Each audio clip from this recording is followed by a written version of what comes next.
Dear Mr. Ford, your new Indiana Jones movie sucks. Respectfully. Dear Mr. Ford, thank you for inspiring me as a young boy through your movies. I looked up to you as one of my favorite actors of all time. You're someone who cares about what movies you're in and the importance of a great story and script. And the story of Indiana Jones inspired me like none other. So when I say your new movie sucks, it's out of passion and love for the legacy of Indiana Jones. Dear Mr. Ford, what prompted you to say, we have a really human story to tell, as well as a movie that will kick your ass? Because Dial of Destiny was not that movie you're talking about. Killing off your son and divorcing your wife off screen for plot convenience, all the while becoming a grumpier Carl Fredricksen from Up, is not a real human story. At least not one any of us want to see. It's an extremely depressing way to look at life and not a message you should be sending. And your movie gives up trying to make it a human story with those elements I just said, because one scene talking about the regret of your son's death misses the mark. While your acting excelled as it always does, it couldn't help save this lazy writing. Dear Mr. Ford, what happened to... It's not the years, it's the mileage. It's a lie. Yeah, but it is a great line, though. But well, it's a good line, but it's a lie. Though, it is the years. It's a lie? You're telling me that one of the most iconic lines in Raiders of the Lost Ark is a lie. Why? So you have an excuse to make another movie and get that $1 million check with little effort? Tell me why your dad in The Last Crusade, Sean Connery, is more energetic, passionate, and full of adventure than you are as an old man. I guess the apple does fall far from the tree. Because if there's one thing about Indiana Jones, it's not aging that will slow him down. Dear Mr. Ford, are you sure you read the script right? Indiana Jones wants to leave everything behind and die in Archimedes' time? Since when was that everything he's ever worked for? Didn't he say the same thing about the Lost Ark?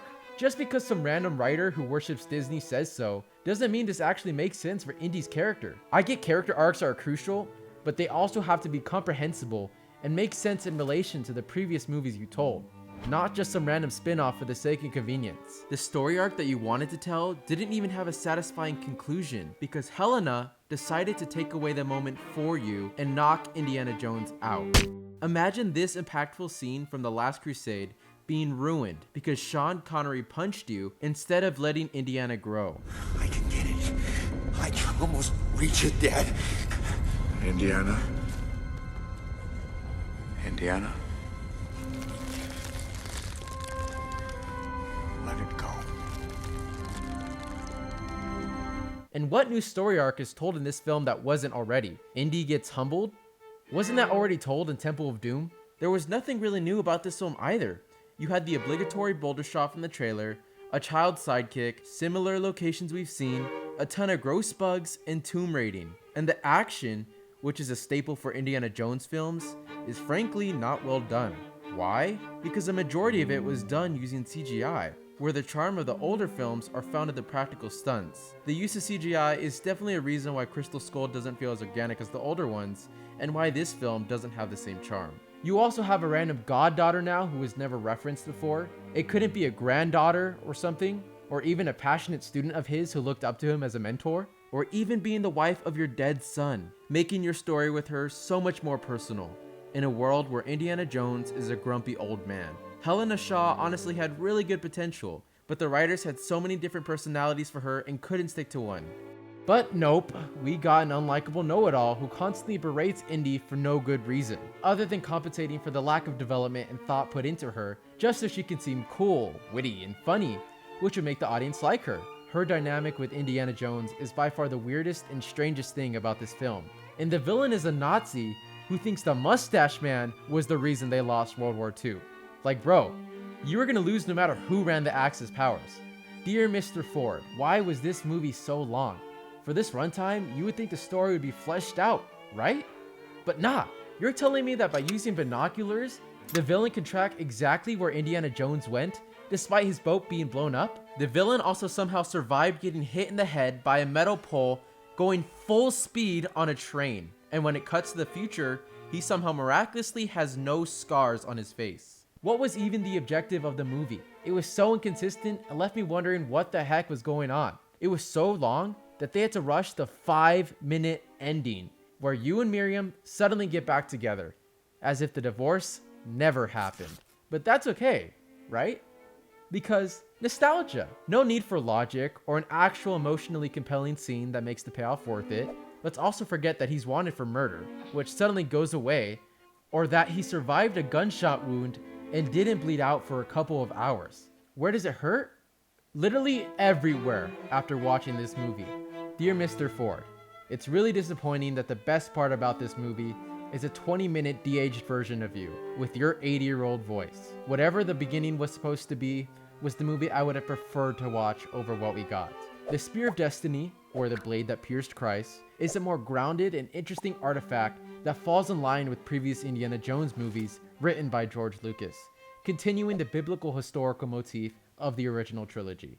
Not a huge over-the-top time travel device that's so bizarre it's laughable when comparing it to older movies. At least the first three were grounded because of biblical ideology. Dear Mr. Ford, since when did money convince you to ruin the legacy of your most iconic character? Since when did money convince you to play a grumpy old man so a new young British lead character can overshadow you, the veteran? Oh wait, I forgot you were in the new Star Wars trilogy. Looks like you dropped the ball on Han Solo too. Dear Mr. Ford, I'm sorry. I'm being unfair and harsh. To you, I'm probably just an internet troll and an over-the-top fanboy. I know you didn't write the script and might have had little say in the actual final outcome of the film, but you agreed, had a part in it, and endorsed the film. Even though George Lucas and Steven Spielberg had little to no role in the project. You're lucky John Williams came back and over-delivered once again, with the soundtrack being one of the best things about this movie. You seriously were okay with the guy who wrote Kingdom of the Crystal Skull writing another Indiana Jones movie without George Lucas? And okay with Steven Spielberg not directing this film? You are such a major actor and most definitely have influence on the outcome. Because as Spielberg said himself, you are indispensable. But he also said George Lucas was indispensable too. But oh well. I guess one of the greatest directors of all time was wrong when it comes to his movies. It's hard to trust his word now anyway, given that he's a producer paid to promote the film. So Mr. Ford, don't be coy, because you have bargaining power in how the story and movie should go. You are the bargaining power. Dear Mr. Ford, I hear you're going to be in the MCU now. Congratulations! I'm eager to see your role and how well you do it. I'm actually quite surprised you joined though. Given the current state of Marvel movies, I thought you didn't participate in films with bad scripts. So let's see if you're true to your word, and if the legacy of Harrison Ford will be tainted with yet again another failed blockbuster.